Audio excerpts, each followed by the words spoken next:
Thank you so much for being here. I'm pleased to participate alongside Olentangy Local Schools parents, students, staff, community members, and guests in pursuit of building a stronger sense of one community in our school district and beyond.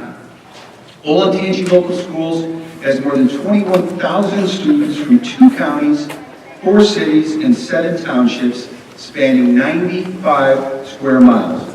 With the explosive growth that we have experienced here in Olentangy in the past 2 decades and growth that is projected in the coming years, we are passionate about creating and maintaining environments that feel personal, supportive, and welcoming for all of our students and our families. Our mission is to facilitate maximum learning for every student, and this can only be achieved by alleviating non-academic barriers to learning and promoting a culture of inclusive excellence. It's my honor to be a part of today's events as we work toward that end. I'm particularly proud of today's theme, Activists and Allies, Champions for All Students. It emphasizes the points of activism which is to bring about social change. And it's not just reserved for adults. Today, you'll hear from our student keynote speakers and global scholars who will share their points of view on equity and inclusion. I'm confident that they will leave you feeling encouraged about the future and inspired to be their allies. While we all have different life experiences, we can learn and grow by listening, practicing empathy, and advocating for each other. By attending this one community event, you've already taken the first step in becoming an advocate and ally for our students. Please hear me when I say your voice matters. Our ability to alleviate non-academic barriers is a community-wide effort, and you play an important role in that effort. Students, we see you. We value you and believe in you. Our mission is to facilitate your maximum learning, and that is what we're committed to doing. Our students cannot thrive without engagement from families and community members, so we strive to present opportunities for us to all come together as one community. During the past 5 years, we've been dedicated and remain committed to growing and developing this unique program. We want to see all of our students succeed and grow academically as well-rounded citizens. Thank you to each of you for taking the time out of your busy schedules to attend this important conference. I encourage you to take what you learned today and share it with your family, your friends, and anyone willing to listen and learn. It's now my pleasure to welcome our keynote speaker for the event, John Pronell. John specializes in helping organizations learn and grow in the area of human relations. His career has focused on education, diversity and inclusion, equity and social justice. In his book, Guiding Teams to Excellence with Equity, he provides a protocol for facilitating systemic, equitable change. An inspirational speaker and workshop facilitator, John's mission is to help each of us get in touch with our own dignity so that we can honor the dignity of others on structural, interpersonal, intrapersonal levels. In doing so, he believes that we can grow as effective organizations, inclusive communities, and as a democratic society. Simply put, we can improve quality of lives and the lives of others through dignity. John is currently an adjunct professor at Johns Hopkins University, where his coursework focuses on issues that emerge from diversity. He also serves as the coordinator of diversity, equity, and inclusion for Howard County Public School System. Currently, he is co-authoring Included Through a Culture of Dignity with Dr. Floyd Cobb. Please join me in welcoming John.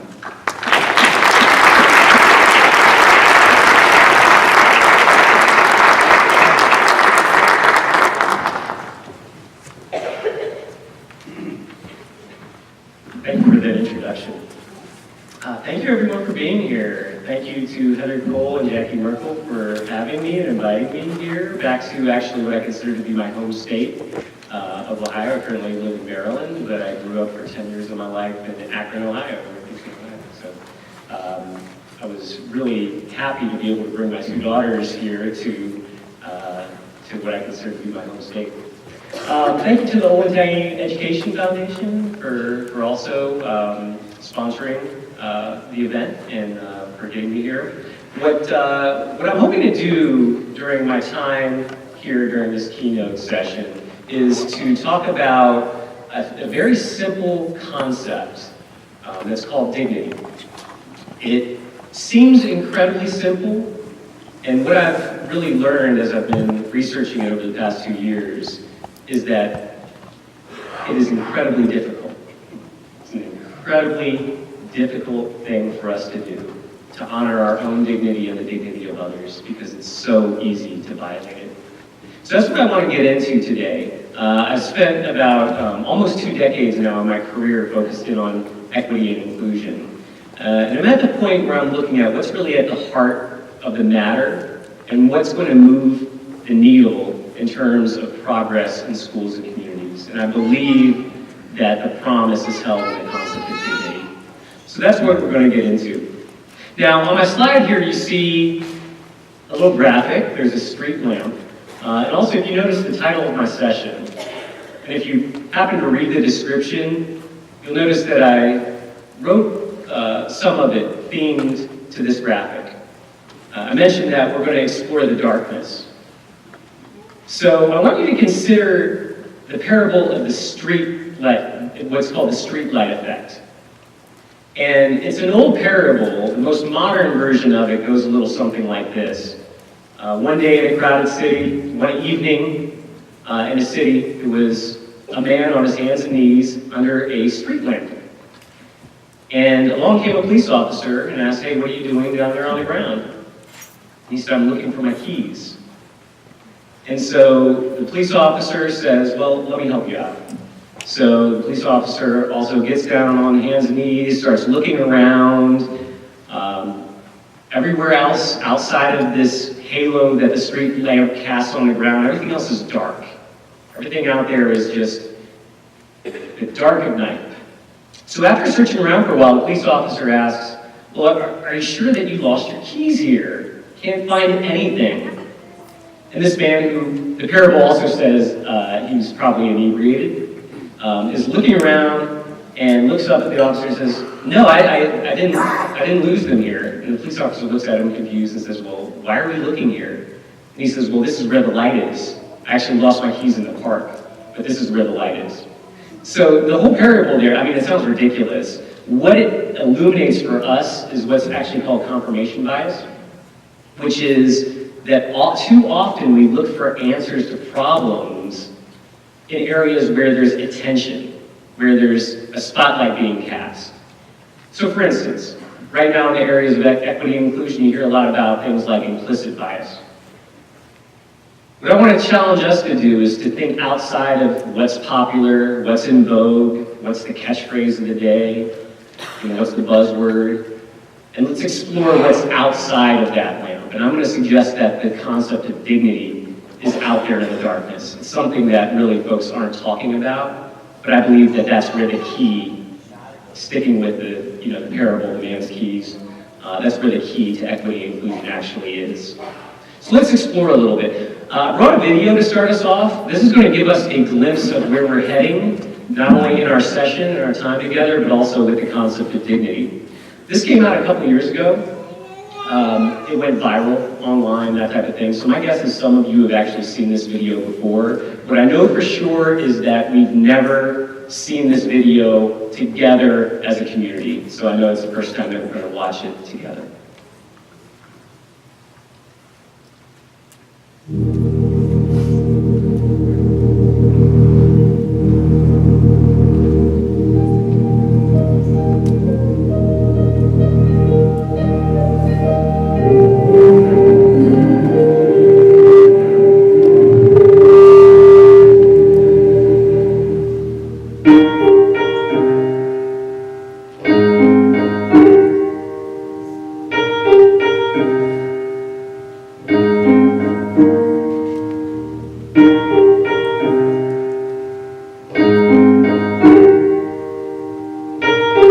And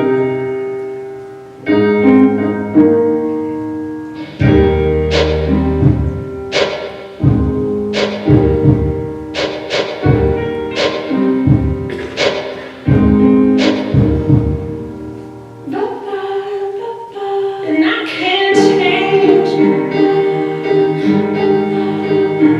even if I tried, even if I wanted to.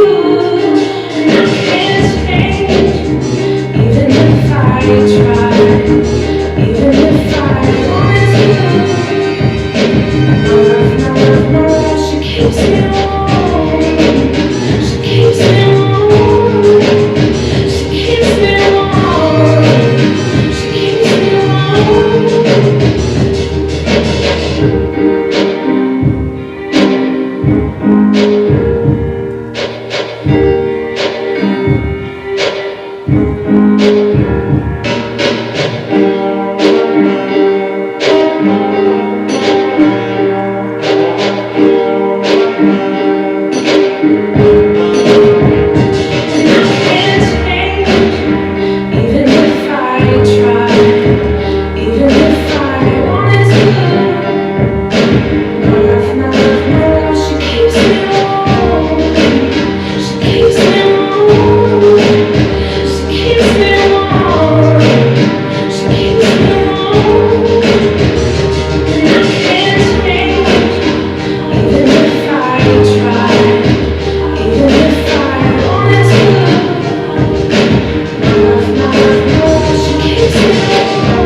warm.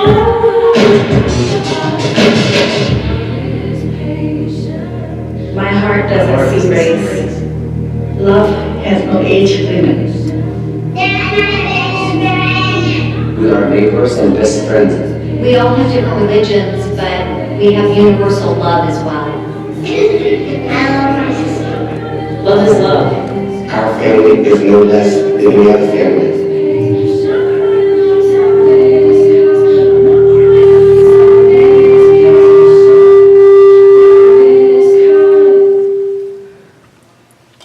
What I'm going to invite you to do here for a minute is to share with someone you're sitting next to how you find yourself responding to the video. Okay, just notice, how are you responding? Kind of step outside of yourself, observe yourself intellectually, observe yourself emotionally. What type of response do you have in the video? This is going to be a 60-second quick check-in with a neighbor. You'll see a timer up here that's going to count down, and you'll see a big stop sign when we need to come back together, okay? So spend the next minute sharing how you're responding to the video.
Thank you. Okay, sticking with the theme, I'm going to step out of the spotlight. So, let me share a little bit with you about how I responded to this video the first time I saw it. And I'll be very honest with you, is that when I saw it, there was something about it that just resonated with me.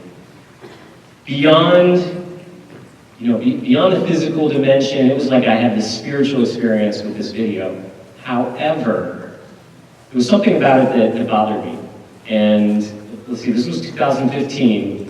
I was very much, as my career has progressed, at that time, I was actually writing a book on cultural competence.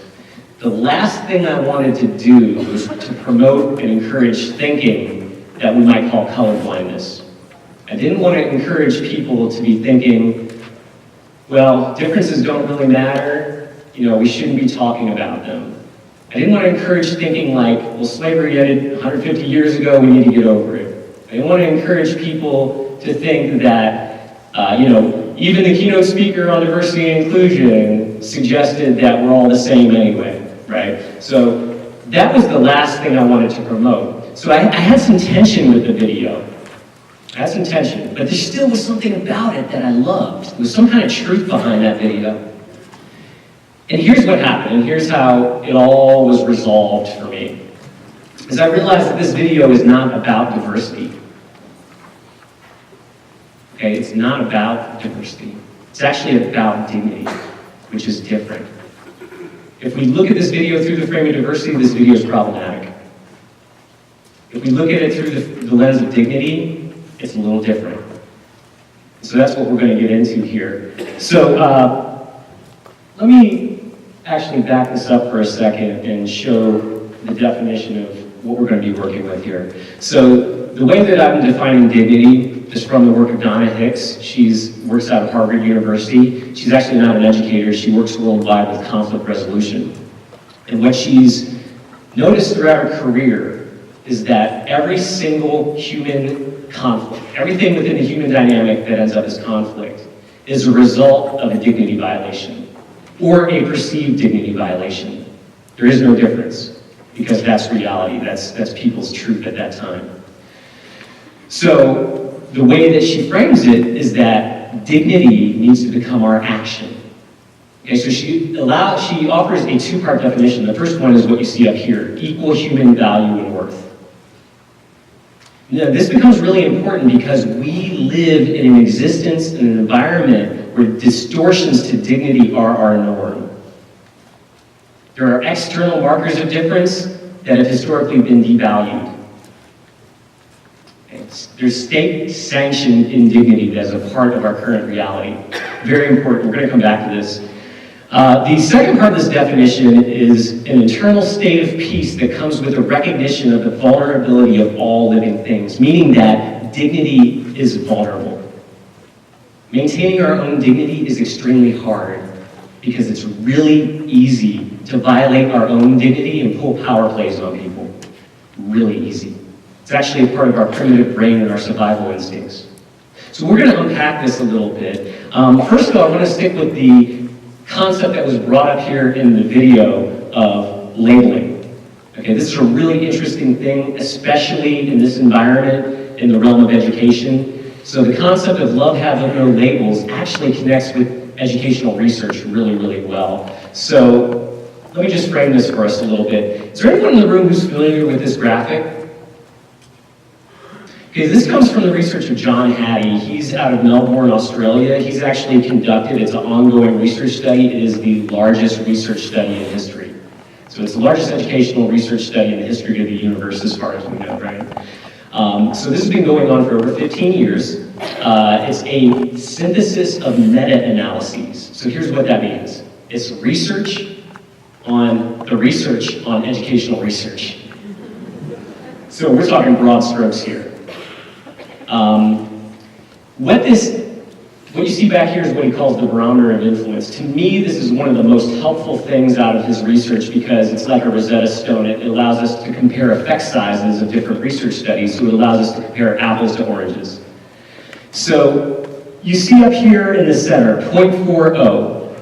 So what he calls educational influences that have an effect size of a 0.40 or above is what we would call accelerated learning. 0.40 is what he calls the hinge point of 1 year's worth of progress in school or 1 year of being in school, right? 1 year's worth of growth for 1 year in school. We want at least that, right, for everyone. So you see below that, the green typical teacher effects, that's where the majority of, I think what's over 200 now influences. Everything from how does direct instruction affect learning and growth, how does cooperative learning affect growth, how does classroom environment, everything from that to how does student mobility affect learning and growth? How do nutrition programs end up affecting achievement? How do music programs? How does it, when people's parents are divorced, how does that affect learning and growth? I mean, they study everything in here, and there's over 200 influences. Most of them fall under typical teacher effects. Okay? That's good for those of us who are educators. What that tells us is that almost everything we do works. But it also recognizes here that kids are going to learn no matter what. They're just going to learn from being on the planet. So our role as educators is to accelerate that, to not get in the way of that, right? And there are actually some things that we do that reverse learning, where actually students lose ground for being in the classroom. I'll touch on that a little bit. But really, the big idea here is that blue zone. What we want is to accelerate learning. So that's called the hinge point. So what I want to point out here is that when John Hattie published his first book called Visible Learning in 2009, not labeling students was one of the biggest effects. One of the biggest influences on achievement and growth was not labeling students. So in my mind, I started actually talking about this a lot, and I started saying, you know what that means is that actually labeling is a negative 0.61. Now just think about that, not labeling students equates to almost a year and a half's worth of growth for 1 year in the classroom. So actually I had the opportunity to meet Professor Hattie and talk to him 2 summers ago, and I asked him, does that mean that labeling students is actually a negative? Because here's what I noticed, out of your list of over 200 influences, there's only one where the word not is at the beginning, meaning that for us that are educators, if we actually stop doing something, it'll really help a lot. Okay? If we stop helping people box in their lives and how they experience themselves and the world around them and the other people around them, that'll actually help a lot. And he said, absolutely. And I said, well, why didn't you list it as a negative 0.61? That would have been huge. Because the most negative influence at the time was student mobility. So students moving around from house to house, school to school, actually creates and reinforces gaps. It accelerates gaps in learning. That was a negative 0.31. So a negative 0.61 would have blown it out of the water. So I said, why didn't you put it as last on the list? That would have been so powerful. Us as educators, it's not in our wheelhouse to influence student mobility necessarily, but labeling students is something that we do. And he said, well, what I've noticed is people usually read my list starting at the top, and I didn't want them to stop reading it by the time they got to the bottom, so I reframed it as not labeling students so it would be a large effect size. Really, really interesting. We'll come back to that. Another thing I want to point out here is the power of relationships, because this is the realm of dignity. How we interact with each other, how we treat each other with dignity, how we teach with dignity, how we lead with dignity, how we parent with dignity. This is the realm, it's the realm of relationship. Well, in his study, when the right variables are in place, the teacher-student relationship accelerates learning tremendously. We're talking almost 2 years worth of growth for 1 year in the classroom. Now, there are particular things that need to be in place, and we'll come back to this before our time is up, because if you're a student, you have a teacher, that means you have a relationship. Some are good, some are bad. This really doesn't tell us that much. There are certain things like student voice, for instance, which in the research is called non-directivity. That is huge in terms of the quality of the teacher-student relationship. So we'll come back to that. The one thing I wanted to emphasize here, though, is just incredibly powerful relationship is when it comes to results.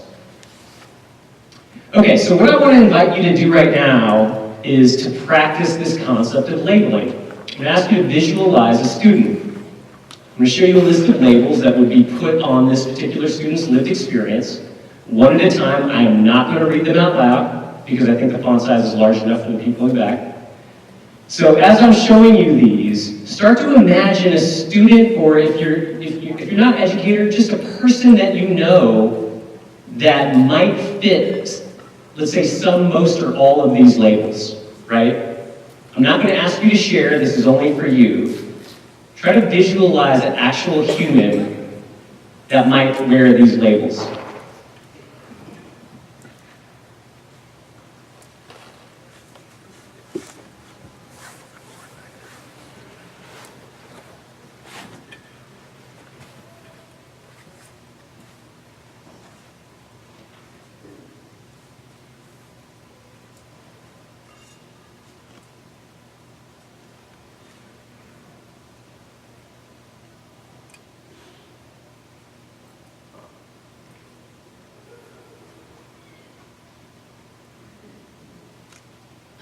Okay, so let's just see a show of hands. How many of you actually had a person or people come to mind for you? Again, I'm not going to have you talk about it. This is just for you, challenge by choice. Okay, how many of you, for the person that came to mind for you, has a gender? The person has a gender. Male, female, one or the other, okay. For how many of you did this person that you envisioned had a race? Okay. So I'm going to tell you the story. These are labels of a real person that describe this person's lived experience. This particular person is me. So I'm going to share with you my story, a little bit of my story. So I mentioned that I actually am coming today from Maryland. I grew up, though, in Akron, Ohio, northeastern Ohio, not too far from here. But I wasn't born in Akron, Ohio. I wasn't born in the United States. I was born in Stockholm, Sweden. Okay, Stockholm, Sweden is kind of an interesting place to be born when you're not Swedish and your parents aren't Swedish. And that's my case. So I was born into a destructive religious cult. Both of my parents were vulnerable to recruitment. The cult at the time was called the Children of God. They started in Huntington Beach, California in the 60s and quickly spread worldwide. My dad was a U.S. citizen at the time. He had just returned from the Vietnam War and was very disillusioned on a lot of things. He was not comfortable with the way society was going, and he was very disillusioned with the government. So he came back and he said he was in a haze. He found it really hard to connect with people. So he hitchhiked around and just kind of slept walk a little bit when he returned from Vietnam. Until one day he met people that were strumming guitars, talking about peace, love, God, and a spiritual revolution against the system. And so he thought he found his place of inclusion there with the Children of God, and he got sucked up into that world in Akron, Ohio, at a mall. My mom is Irish. So in Dublin, Ireland, she was 15 years old. She basically dropped out of school to run away with the cult.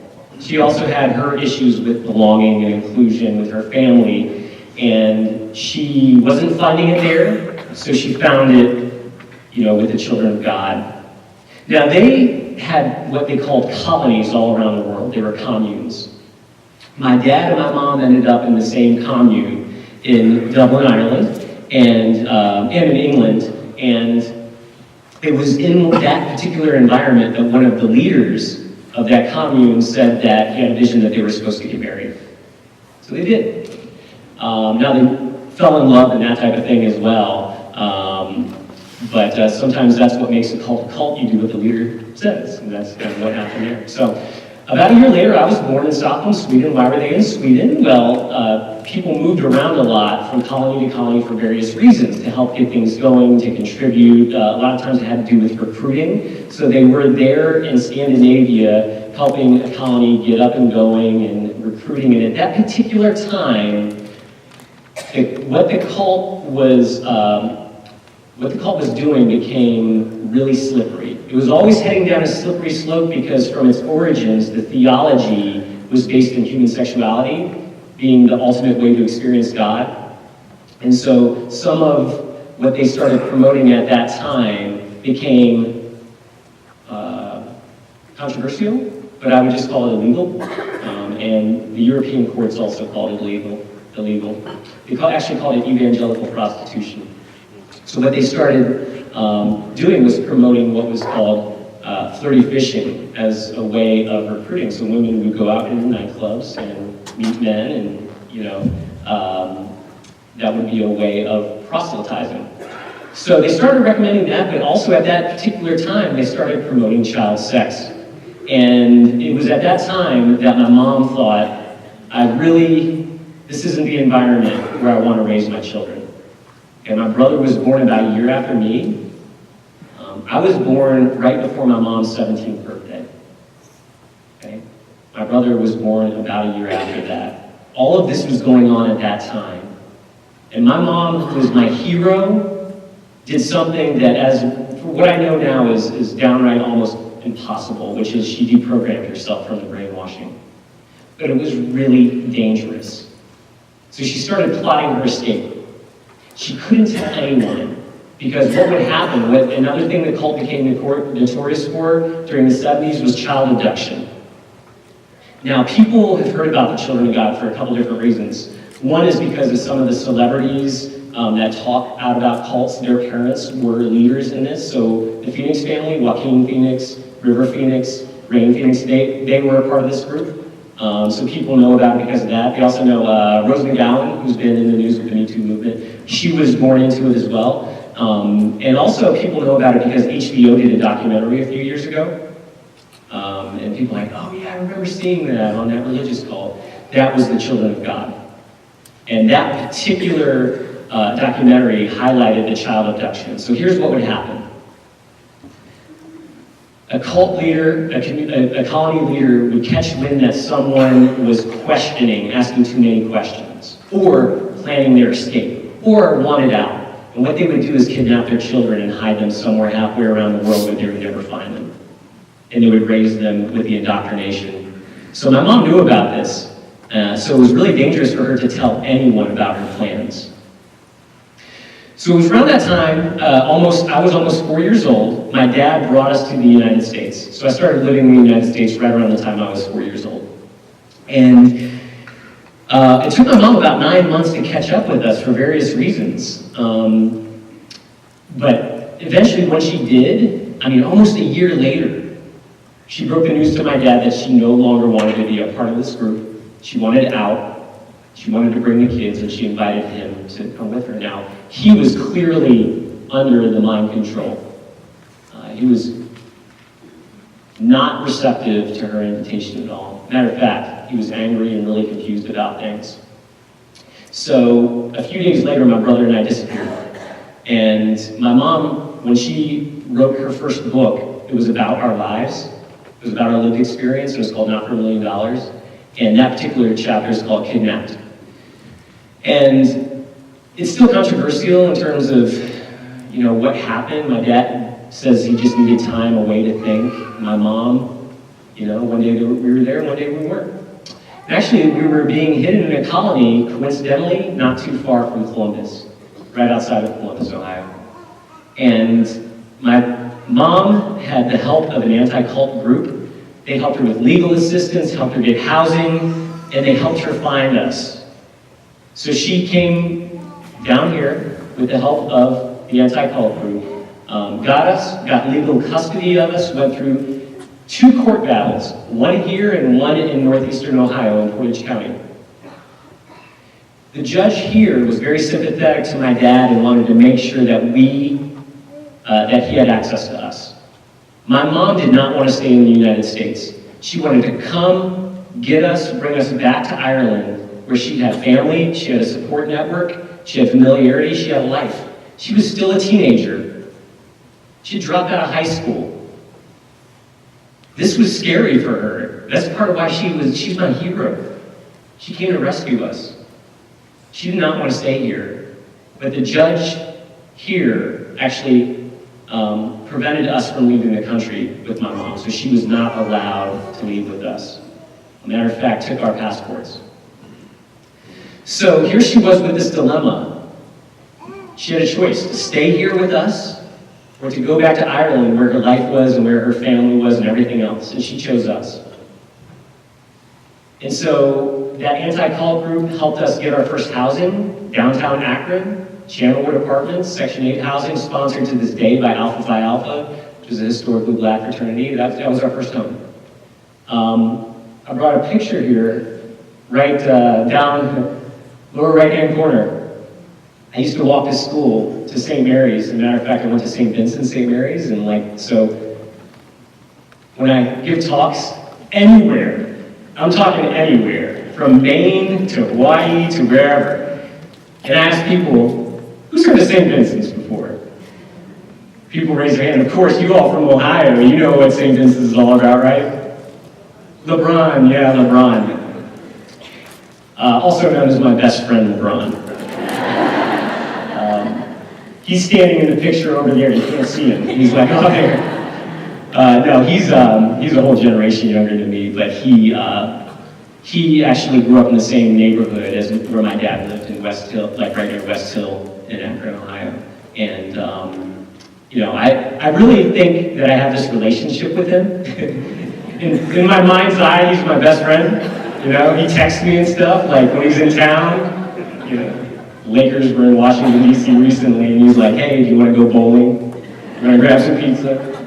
He's asking me, you know, should I go out to LA or should I stay? Anyway, I'm a big fan of LeBron, but that's where I grew up. That's where I went to school. That's kind of where, you know, a lot of this all started here in the United States for me, is Akron, Ohio, a place that I still consider home. So I'm going to get to the point here in terms of our conversation around dignity here, but before I do that, I would be remiss not to say that all of this had a happy ending. My dad got out of the cult shortly after that. Now he looks back and, you know, is really still somewhat embarrassed by the whole situation because it just all seems so crazy. He and my mom are really good friends. Okay, my mom remarried a few years after that. She married my stepdad, Roy, in 1980. They actually, unfortunately, a few years later, their marriage was strained. They got separated, but they ended up getting back together, but then they got divorced. But then they got remarried 2 years later and we moved to Maryland. Then, unfortunately, they got divorced again. So my mom and my stepdad actually got married and divorced twice. So you can't say they didn't try, though, right? But my dad and my stepdad actually made it work. Those two, to this day, are the best of friends. And they have been since 1984, when my stepdad and my mom were separated, and my dad noticed that we missed my stepdad, and he said, hey, what do you think if we invited Roy over to watch the Browns play the Raiders on Sunday? I said, yeah, that'd be great. And he did, and we watched the game, and I have such clear, vivid memories of this, because it's one of the most important days of my life. We went outside and threw the football around at halftime, and then after the game, one of them said, you know, it's only 4 o'clock, why don't we go to the park? And that started a tradition. Every weekend, it would be my brother and my dad, my stepdad and me hanging out, doing things like going bowling, going swimming, that type of thing. To this day, those two still get together every Wednesday at Panera Bread in Columbia, Maryland, and catch up on their week. They are truly the best of friends. We spend all holidays together, my mom's there, everything. And this is really important, actually, to this conversation. And as I've grown into an adult, I've become so much more appreciative of what it must have been like for my dad to invite my stepdad over to watch the game. Now, me being someone who has been through divorce, and I realize how awkward it must have been. But he did it anyway. And they showed up there in the same space because they loved us so much. And I think that that was like the best gift that those two could ever give us. And to this day, I cherish the relationship with both of them. So that, you know, I want to bring that up because, you know, for years I kind of had this idea, I had this label that I would put on my family, that I had this dysfunctional upbringing, when now I'm at this place where I know it wasn't dysfunctional at all. Matter of fact, I have a very functional family, an extremely functional family. There is so much love in my family. It's just not within the box that society draws around what a family is supposed to look like. But it is by no means dysfunctional. I would say it's atypical. You know, it's not the norm, but it's definitely not dysfunctional. So let's get back to this here for a second. I want to get back to the labels, okay? So just take a look at this, please.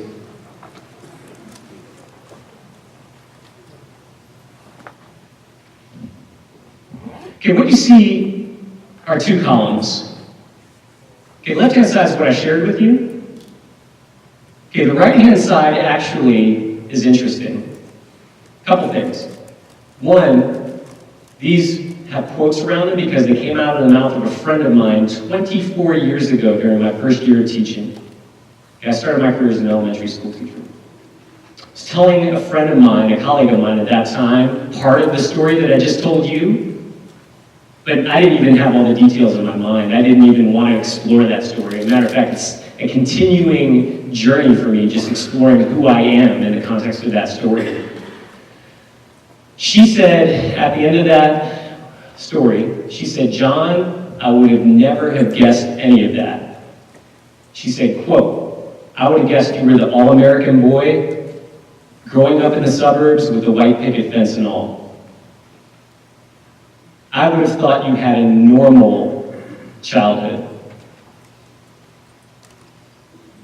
Okay, so I put this up here, not only because that's what she said, but because that particular day started some new learning for me that has never stopped. That was really the first time I started thinking about how people who don't know me perceive me. That was the first time I realized that it was entangled with race and racism. That we live in a racialized society. People who don't know me, when they walk into a room, what would they be paying attention to other than markers of race and gender and class? I put class as a distant third because I can switch that up depending on who I'm hanging out with, how I'm dressed, how I'm talking. Okay, so race and gender are the big ones.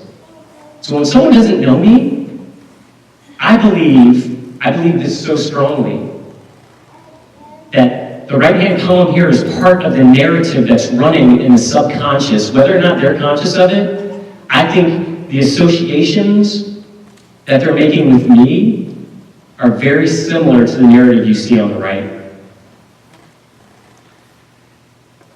And the title here of this slide is Dignity Distorted.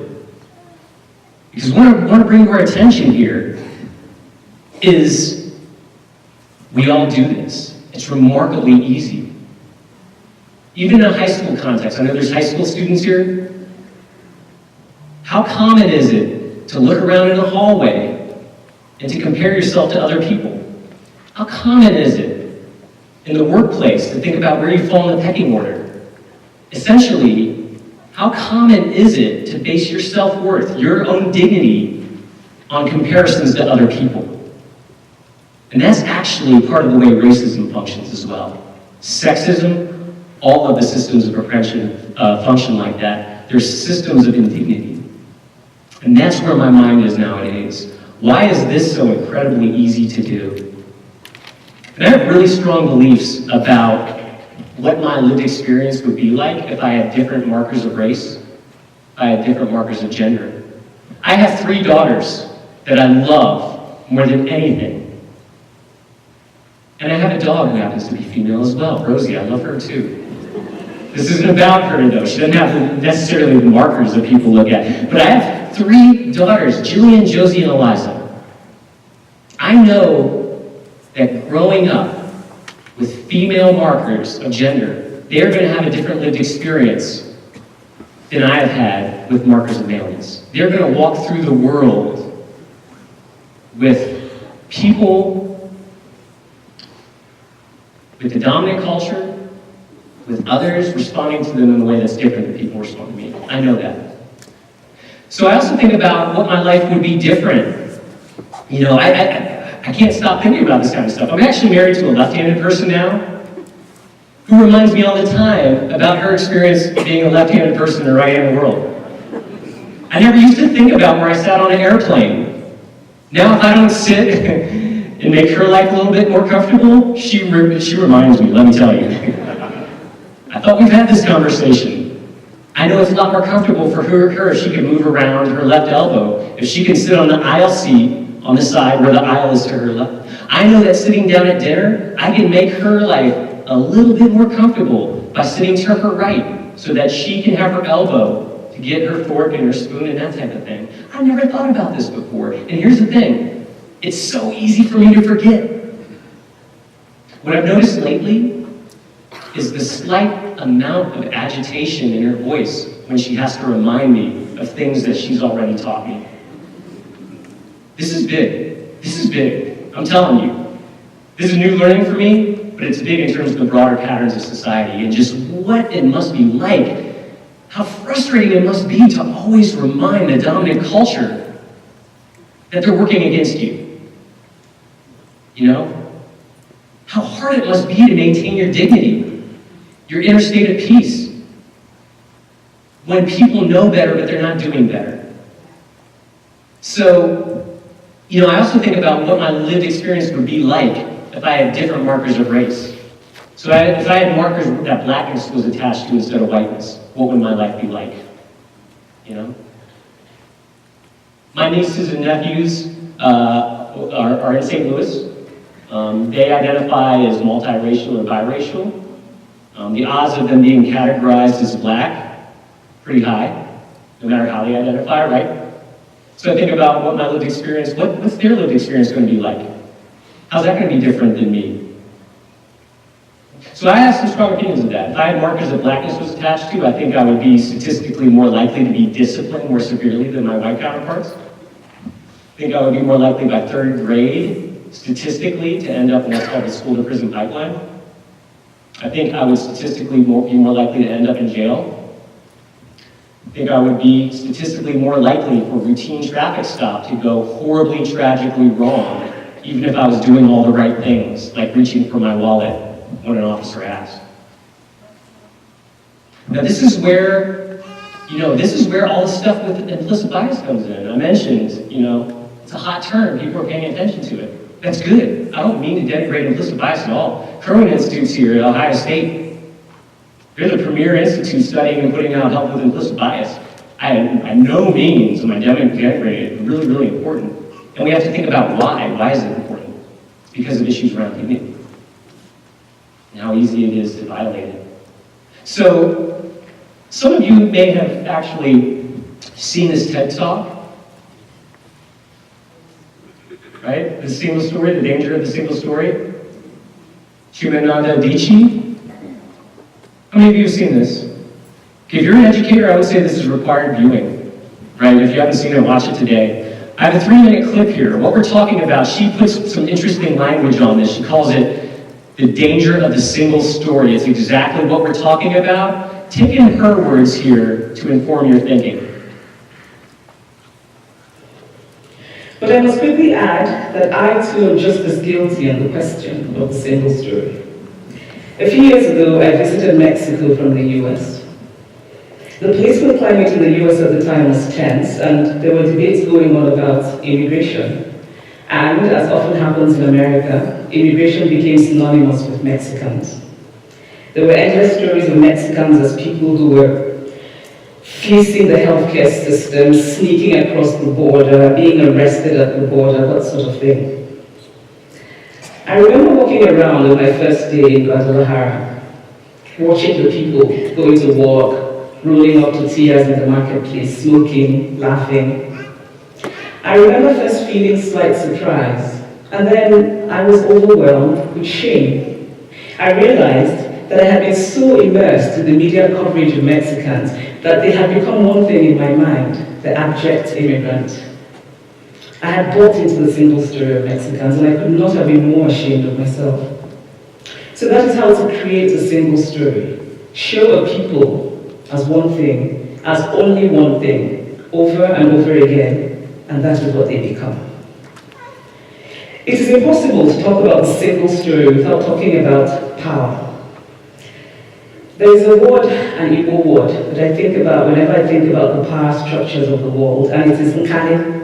It's a noun that loosely translates to be greater than another. Like our economic and political worlds, stories too are defined by the principle of nkali. How they are told, who tells them, when they are told, how many stories are told, are really dependent on power. Power is the ability not just to tell the story of another person, but to make it the definitive story of that person. The Palestinian poet Nuri Baluti writes that if you want to dispossess a people, the simplest way to do it is to tell their story and to start with secondly. Start the story with the arrows of the Native Americans and not with the arrival of the British, and you have an entirely different story. Start the story with the failure of the African state and not with the colonial creation of the African state, and you have an entirely different story.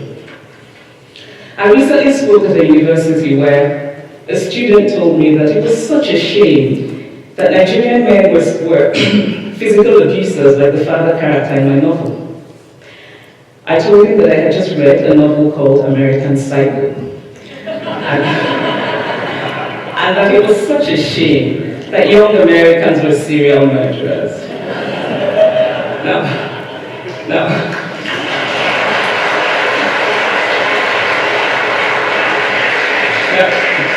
Now, obviously, I said this in a fit of mild irritation, but it would never have occurred to me to think that just because I had read a novel in which a character was a serial killer, that he was somehow representative of all Americans.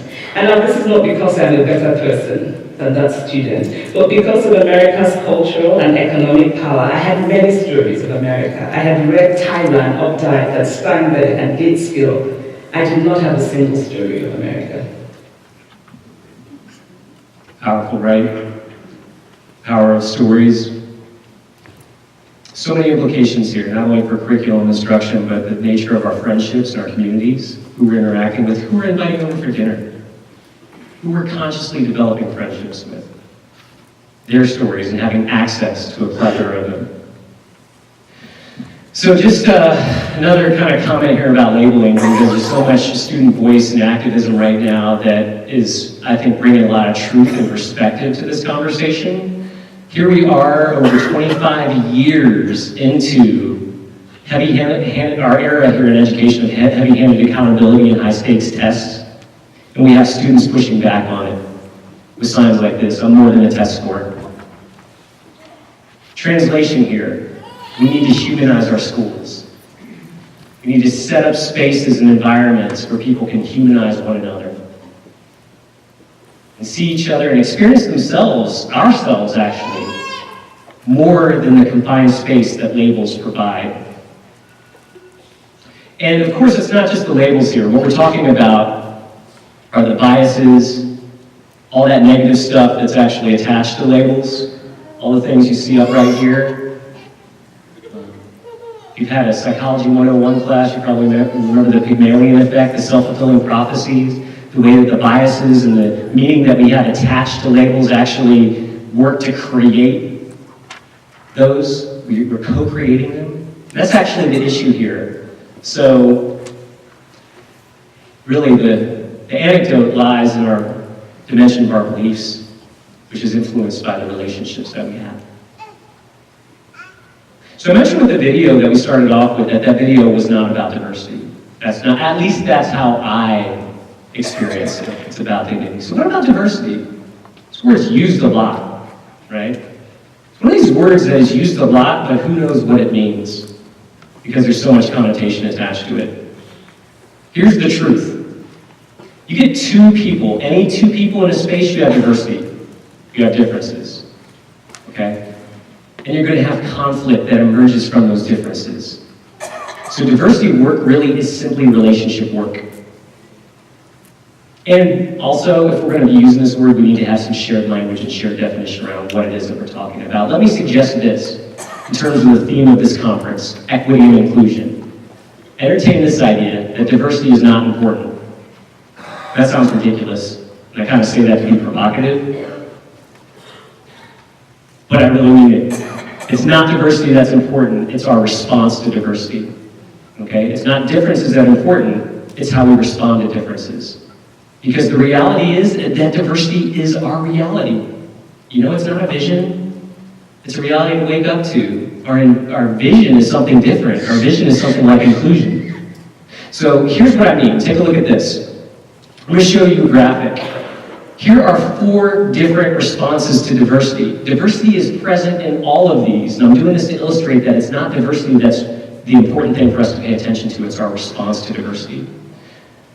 Okay, take a look at the graphics.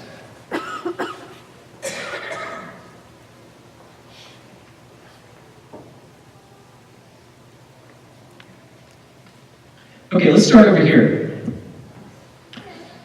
Here we have an exclusive environment. Over there we have a segregative environment. Right above me, integrative. And in the far upper right hand, inclusive. 4 different responses to diversity. Now I have some axes up here, an X and a Y axis, so I have this on a Cartesian plane. So something, for instance, something about exclusion and segregation they have in common. Something is low. Okay, I just want you to predict, how would you label that axis? What's low that is shared by exclusion and segregation? Over here, what is shared by exclusion and integration that would be conditional? Okay, on the right-hand side, What does segregation and inclusion have in common that is unconditional? You see how this works? Okay, let's focus first on one of the axes. Let's focus on the vertical axis, the y-axis. So what we have here illustrated is what we would call access. Okay, access. We can think of it simply as access to a high-quality education. Think of it as access to resources, access to a good life, access to happiness, access to what it takes to make your life the best it can be. Okay, so up high we have high access, represented by the integrative and the inclusive frames. Okay, people are in the environment where the resources are, right? Down here, it's low. People are either categorically left out because they don't make the cut in terms of achievement, which is the first hurdle, or they don't make the cut in terms of identity conformment, which is huge, just as, if not more important, okay? They don't make the cut. The exclusive frame is so important because this is where the us and them dynamic takes place. Whatever line is drawn in the sand happens here. Does that make sense? It's really easy to think about it from an academic lens because there's test scores. Either you test in the gifted and talented or you don't, right? But it also happens in the social domain. For instance, race being a socially constructed concept is a line in the sand that either you're in or you're out. And just to prove that, if you look at the laws, state to state, that defined race over time, you could literally change race by walking across a state line because race was defined differently in different states, until basically it all became the one drop of blood type of thing. So exclusion is really important to pay attention to because this is where the us and them takes place. All right, segregation. We're going to look at this here for a sec because not only are we in communities that are outside of the dominant culture, meaning that, access is limited. We're on the outside, right? But now we're in community over here. This helps us understand, this helps us understand the all right, folks. I deleted this slide last night at 12:30. This was it. I didn't realize we were transitioning here. So we're going to miss a word on here. Here's what the y-axis is. Belonging. Belonging. Over here on the right-hand side, we have unconditional belonging. On the left-hand side, we have conditional belonging. Okay, follow me on this for a second. Segregation might be a really good thing if I need a place of belonging. I might be willing to sacrifice my access to things in order to have people around me where I feel comfortable. Okay, this happens actually all the time, right? Most high schools across America have, for instance, gay-straight alliances. Matter of fact, we even have a term for this type of segregation that's called safe space, which means that inside the confines of the dominant culture, it might be unsafe. Right? So it might actually be worth it to carve out space here in order to have that sense of belonging, that unconditional acceptance because I'm not getting it inside the confines of the dominant culture. Make sense? Okay. By the way, my big learning about, sometime over the past decade, is that I've been socialized to think of segregation as a categorically bad thing. Likewise, I've realized I've been socialized to think of integration as a categorically good thing. Both are the same in terms of it's a mixed bag, it's complicated. So if you look at the integrated frame, what we have here now is access, but what's sacrificed is belonging, sense of belonging. Matter of fact, for some folks, the only way to gain access is to compromise and violate your own dignity. It's called tokenism.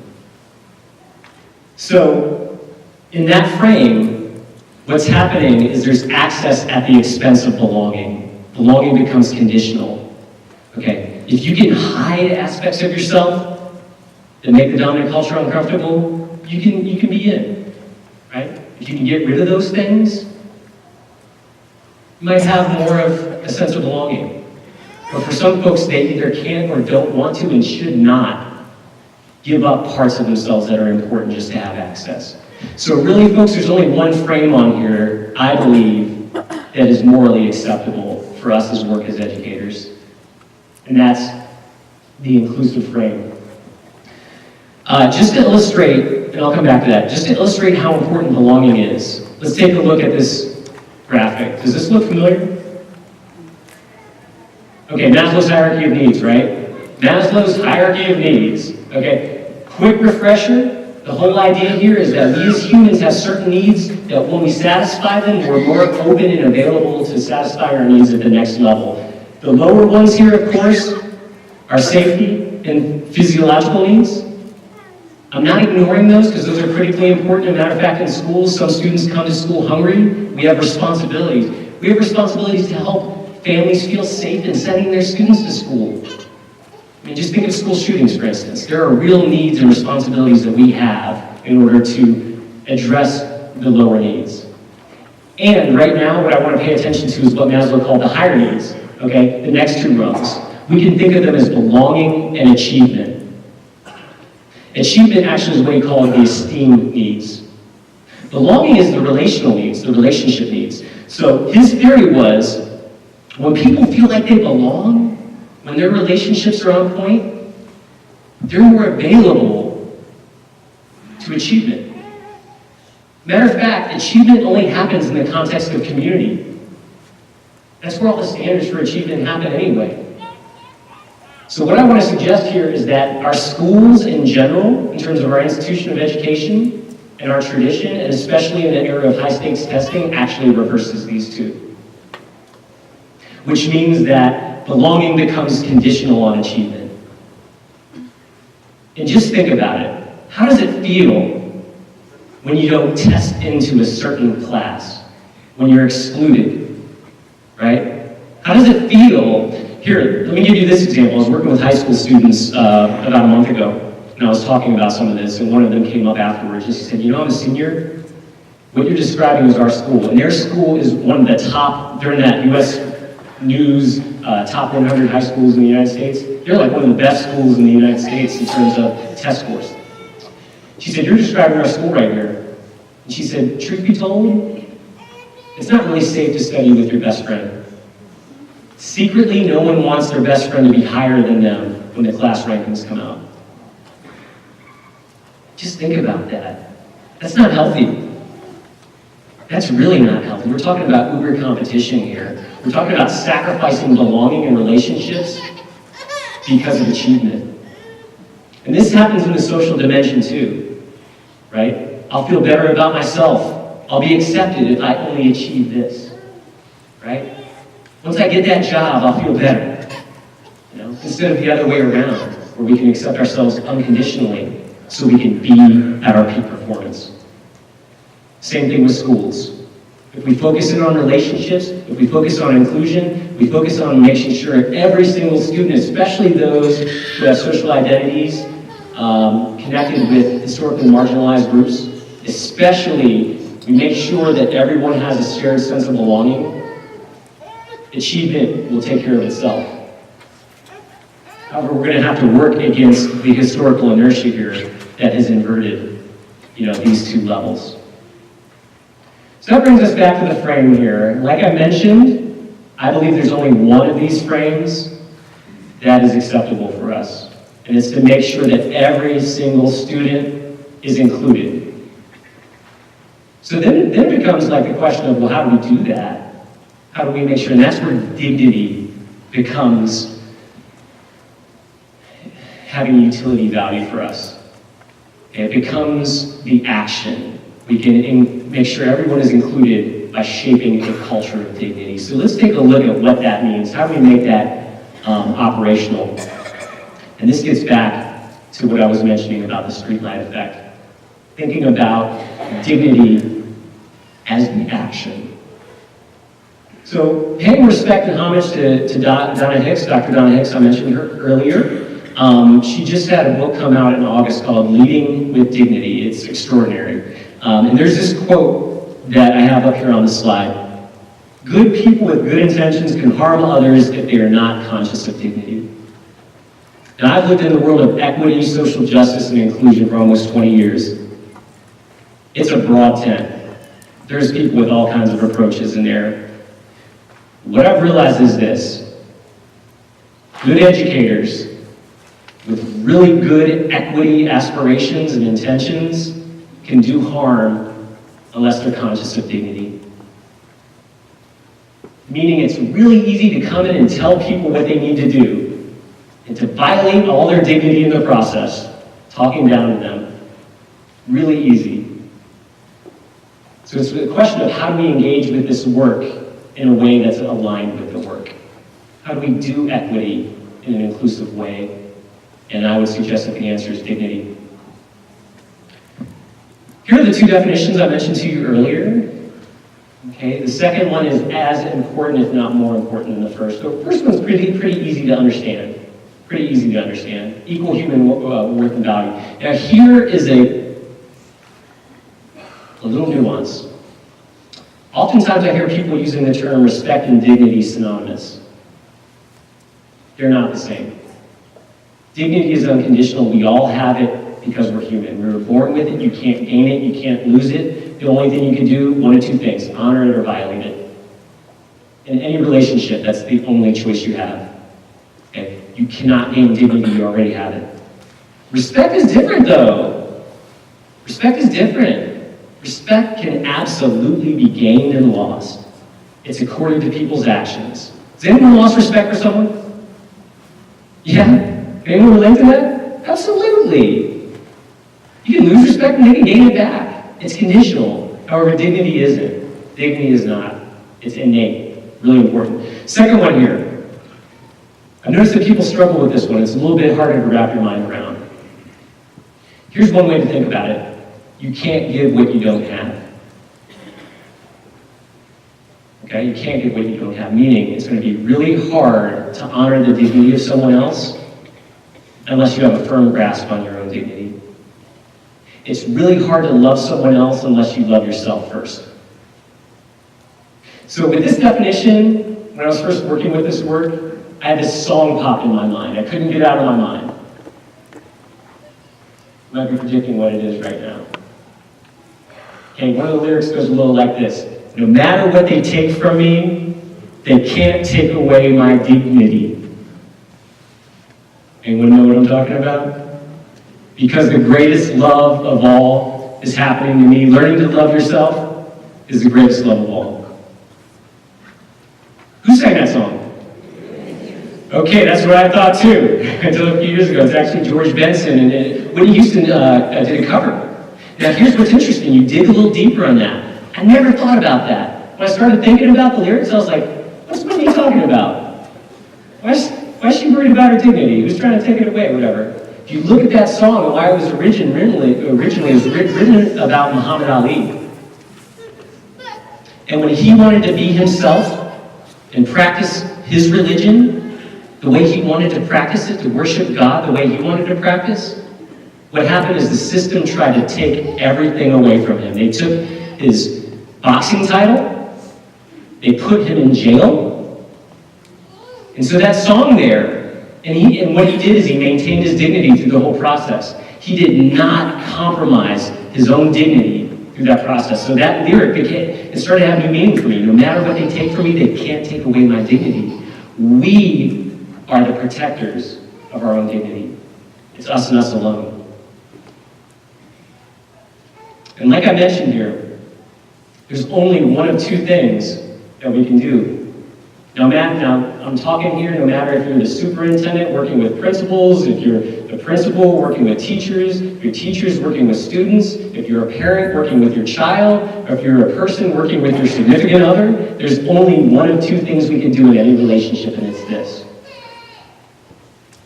And the work is extraordinarily hard because it's so easy to violate dignity, and actually evolutionary biology has made certain that it's hard, because it's connected with our primitive brain and our survival instincts and our fight or flight mechanism, of our limbic system. So what my colleague Floyd Cobb and I have worked on for the past couple years is this. and take a look. Let me just check on time. Heather, we at 9:30? Oh, good, we're right here. We're gonna wrap this up here by looking at, and by the way, I'm doing a follow-up session on making dignity actionable. So we'll go deeper with actually some of the concepts here. Now, some of the words are kind of hard to see because they're small. What you see on the outer rung here is the first rung of our dignity framework. There are 4 core competencies. The core competencies operate as individual capabilities as well as organizational capacities. So there are 4 things that if we nurture within ourselves and in our organization, it makes it much easier to honor dignity. Developing our capacity to listen.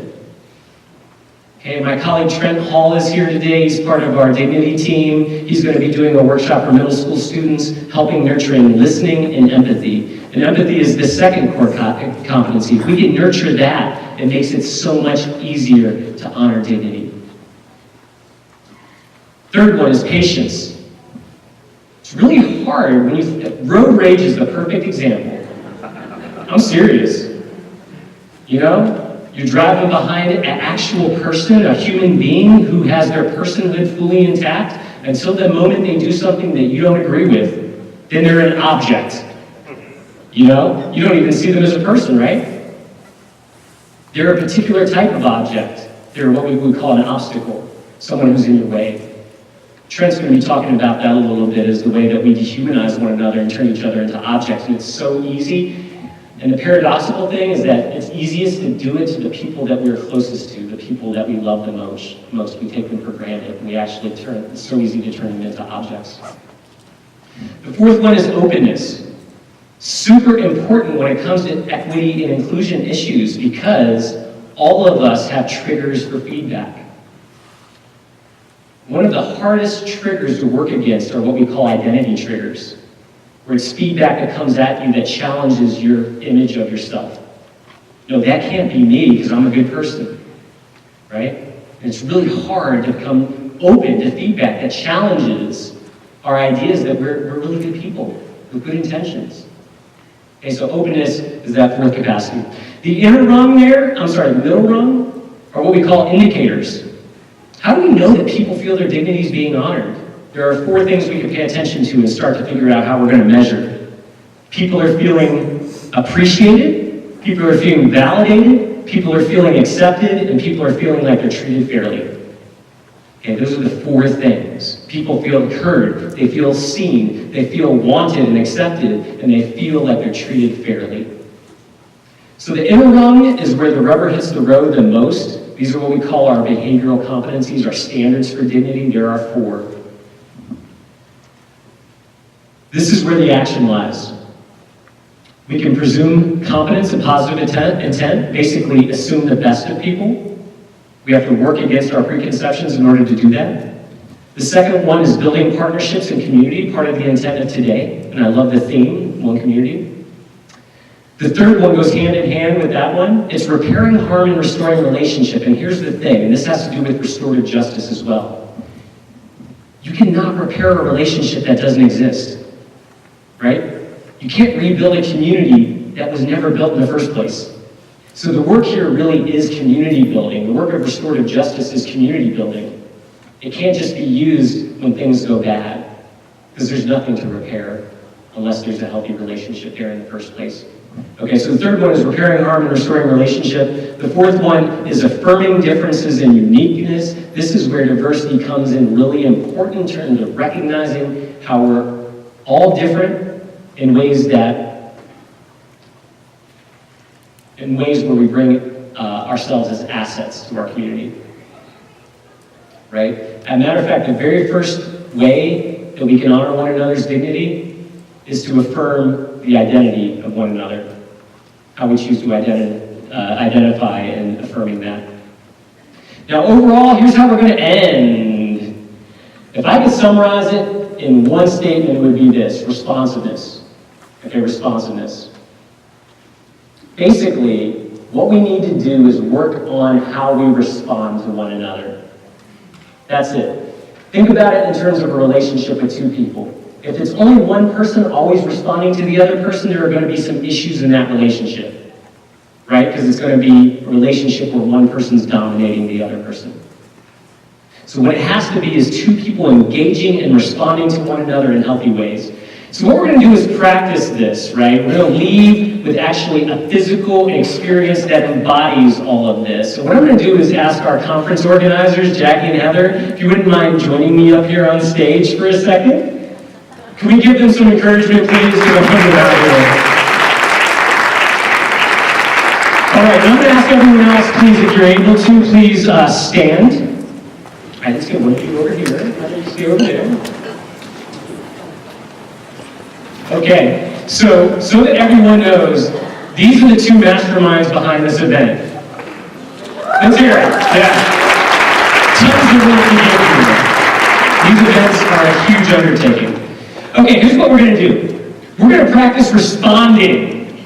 We're going to practice responding here. When the music changes, our dance move changes, right? What we're going to be doing is actually following the lead of Heather and Jackie. But don't worry, not too much pressure, y'all. We're going to have the help of Adrian Van Owen up here, who's going to have some very simple dance moves. Your job is to basically copy what Adrian's doing, right? Your job is to respond to Heather and Jackie.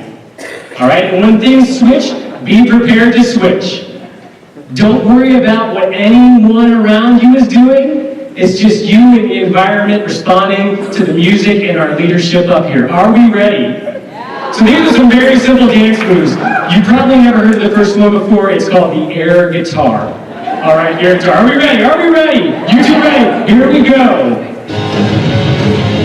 All right, let's do the air guitar.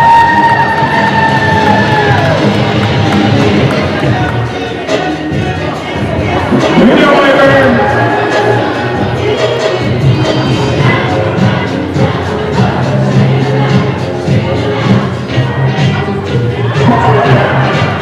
Cowboy, let's hear it.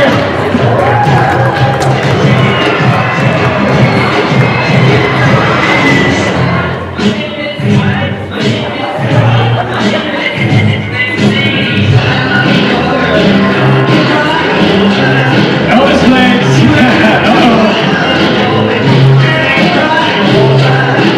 You guys are good. Here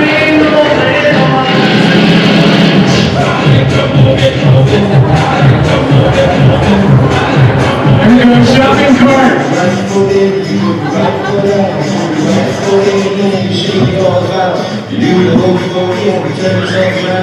That's what it's all about.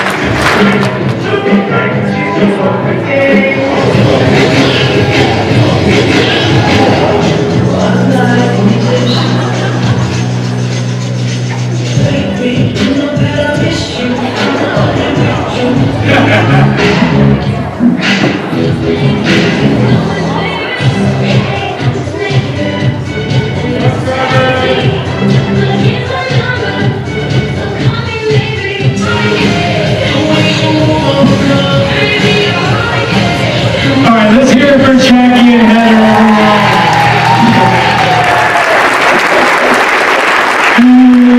All right, that was awesome. They really put themselves out there. They didn't know they were going to do that. Let's hear it one more time for Jackie and Heather, everyone. All right, so that brings us to a close here. We're going to do a little bit more, but I don't want to go over with time. That was simply an exercise in follow the leader. True responsiveness cannot be prescribed like that. You actually have to learn to listen to the music, change your dance move, which means we need a repertoire of dance moves. We need a repertoire of instructional moves, and we need to be able to pull out whatever we need in the moment, given not only the music that we hear, but the person that we're dancing with, right? Our dance partner. If we show up in the morning ready to do the electric slide, and the hokey pokey is on, we might be in trouble, right? So with that, what I want to do is just mention, I'll be going further with the concept of dignity. Trent's going to be doing an empathy workshop here for middle schoolers, and we'll be available at the resource fair to talk more about this concept if you're interested. Thank you very much for your time.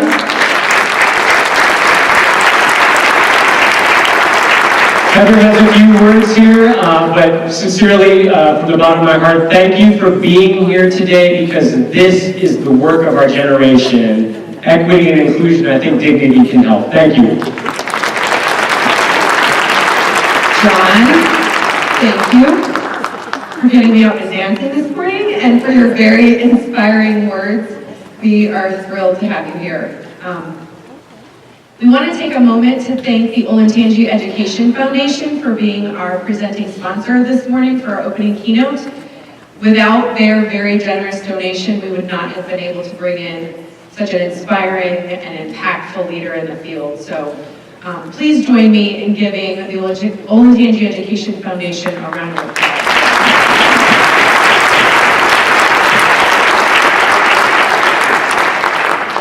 We have just a couple notes of changes that are happening this morning. Then from 9:40 to 10:40 a.m., the Suicide Prevention for Students session. That will be changed. The room number is no longer 1103. It is now the Library Media Center. So if you were planning on going to that session, it will be in the Library Media Center, Suicide Prevention for Students. And then also our shortchanging our girls. Katiana Howard, she is in a long journey here with delayed flights, canceled flights. She's being rerouted to Cleveland because of fog and ice. So she will be in the afternoon. We don't know when and we don't know what room yet, but we will let you know at the afternoon keynote session. So that will just change. Lastly, as a reminder, if you're hungry throughout the day, there are food, snacks, coffee, water available for cash purchase in the Commons area, made available by our Berlin boosters. And if you need anything throughout the conference, you have questions, you have thoughts, please head to the registration area and someone will be able to help you there. So at this time, we're excited to invite you to your first workshop session. We hope you enjoy the rest of your morning. Thank you so much.